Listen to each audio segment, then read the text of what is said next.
Hello आगे कहाँ ही गे बहन के हम फीट फाट हो के पूला पर इंतजार कर लिया। तू कहाँ रह गे? अरे छोड़ा इतना रंगदारी कर माँ, हम काहे लाइए रे? काहे लाइए? मेलवा घूमे लाओ।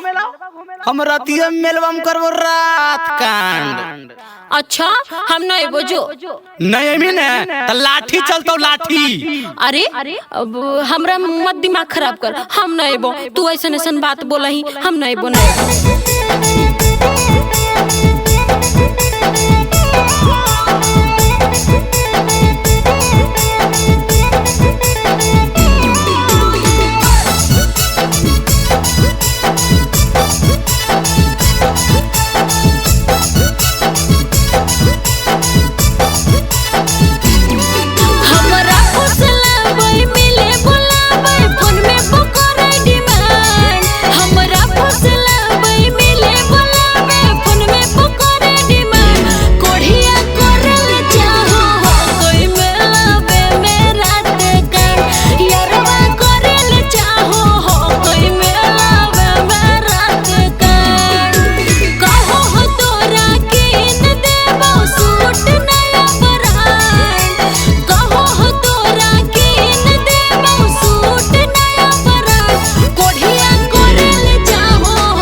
अच्छा उत्तर में बोल रही हो।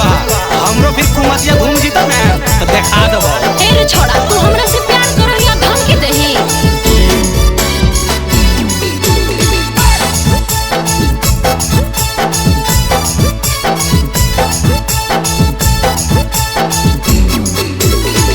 हमारा घुरावेल चाहे हथवा पकड़ के रख देते मेलावा में देहिया रगड़ के। एकदम जिद प्यारा है छोड़ा। हमारा घुरावेल चाहे हथवा पकड़ के रख देते भीड़ावा में देहिया रगड़ के। चाट खिलाइबो झूला झुलाइबो ले ले हकायो रे मान। चाट खिलाइबो झूला झुलाइबो ले ले हकायो रे मान। कोढ़िया करल चाहो हो कोई मेलावे में रात का छोड़ा करल चाहो हो कोई मेलावे में रात का। हे रे आप पकड़ा जिंगी तो ही कर भी जे छूले देंगे ओका छुका ही एजेंट कर देबे। आ तस्करम भी आ के साथ में तो हिंदुस्तान के आदमी ओकरो देख लेबे। मारबो 10 लाठी कबरे पर। अच्छा